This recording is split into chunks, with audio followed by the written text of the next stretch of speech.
Magandang araw mga kaibigan. Ang ibabahagi ko sa inyo sa video na ito, ay ang kahalagahan ng gulay na okra.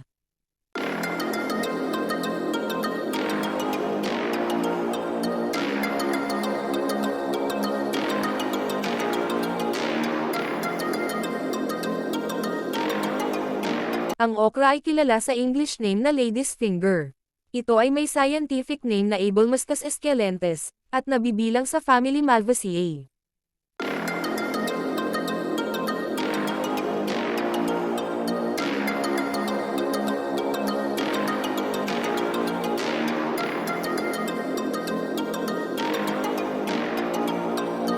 Marami sa atin, lalo na sa mga kabataan ang hindi kumakain sa gulay na ito.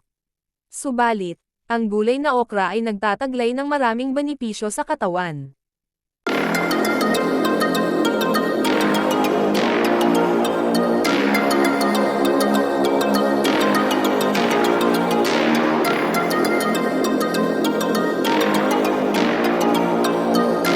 Ang pagkakilanlan ng okra. Ang okra o lady's finger, ay isang gulay na may mahabang hugis, may kulay na matingkad na berde, at meron ding mapula. Ito ay may maliliit na buto na kulay puti sa loob. Kilala ang gulay na ito sa malapot, o malauhog na texture kapag niluluto.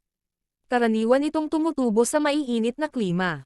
At ito ay bahagi na ng mga tradisyonal na lutong Pinoy.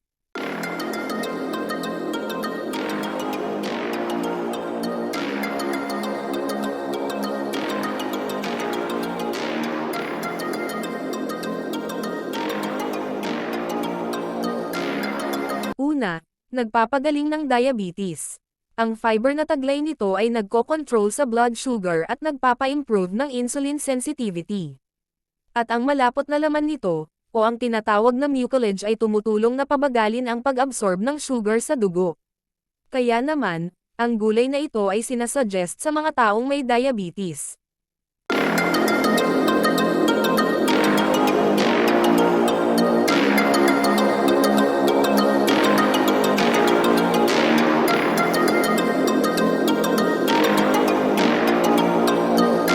Pangalawa, nagpoprotekta sa puso. Ang fiber sa okra ay nagpapababa ng bad cholesterol level, at nagpapanatili sa kalusugan ng puso. Ang pectin, ay ang isa sa pinaka-importanteng fiber na taglay ng okra. Tumutulong ito upang maiwasan ang cardiovascular disease.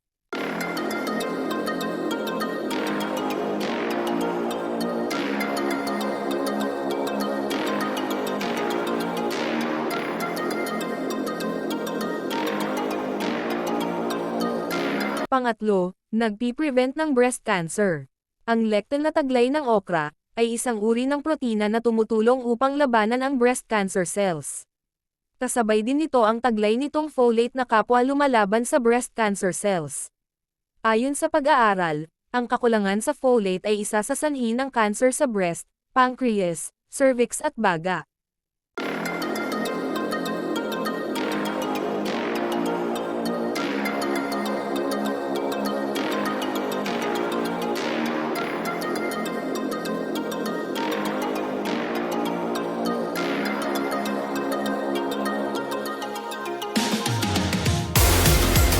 Pang-apat, pampaganda ng pagdumi, o nagpo-promote ng proper digestion. Ang mataas na antas ng fiber na taglay ng okra, ay tumutulong para maiwasan ang constipation, acidity, at bloating.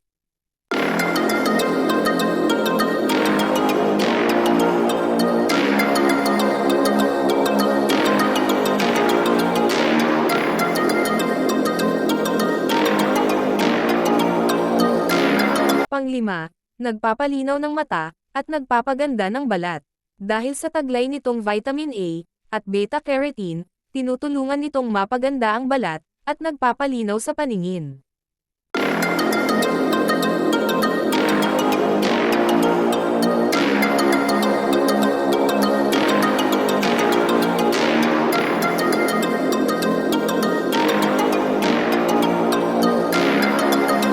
Pang-anim, nakakatulong ito sa mga buntis. Ang okra ay nagtataglay ng folate. Ang folate ay napapatunayang nagre-reduce ng birth defects sa mga bata.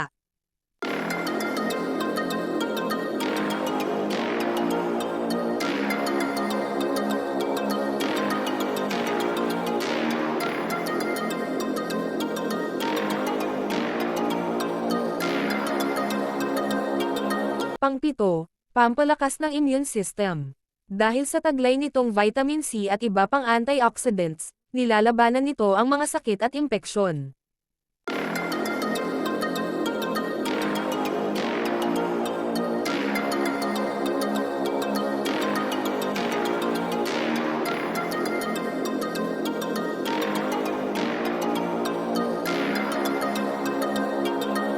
Pang-8, pampapayat. Ang okra ay may low calorie at high fiber na nagpapabilis mabusog, kaya ito ay nakakatulong sa weight control.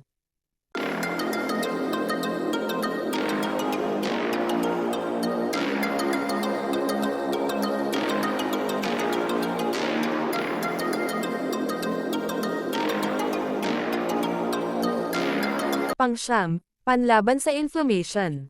Ang taglay na antioxidants ng okra ay nakakatulong sa pangangalaga ng mga organs at pagbawas ng pamamaga.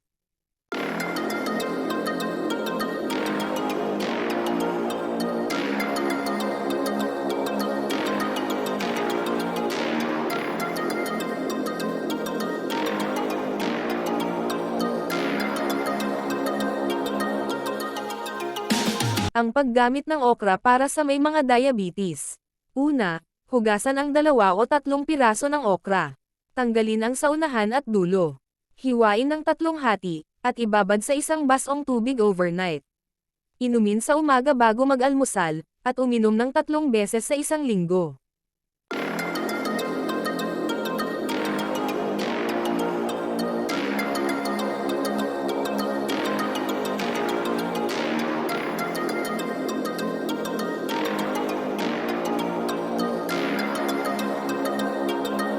Para sa healthy digestive system. Steam lamang, o pakuluan ang iilang piraso ng okra sa loob ng 3 hanggang 5 minuto. Huwag lutuin ng sobra para hindi mawala ang nutrients, at kainin ito o iulam.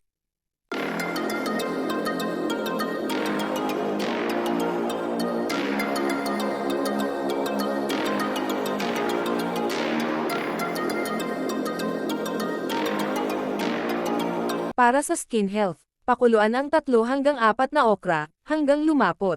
Palamigan, at kunin ang gel-like substance, at ipahid sa mukha bilang natural moisturizer, sa loob ng 10 hanggang 15 minuto. At banlawan ng malamig na tubig.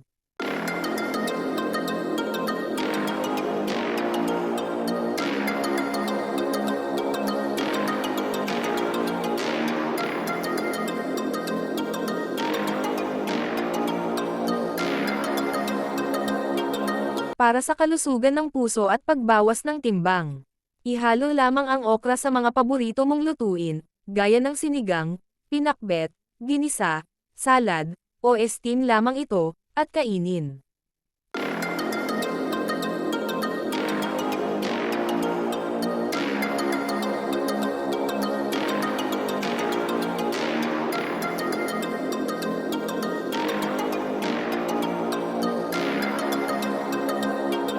Lastly, ang organic health drink. Kumuha ng 2 piraso ng okra, pwedeng hilaw, o kaya blanched. Kumuha ng 1 baso ng tubig, o mas maganda kung coconut water. Kumuha ng 1 tablespoon ng honey. Paghaluin at i-blend. Inumin kaagad.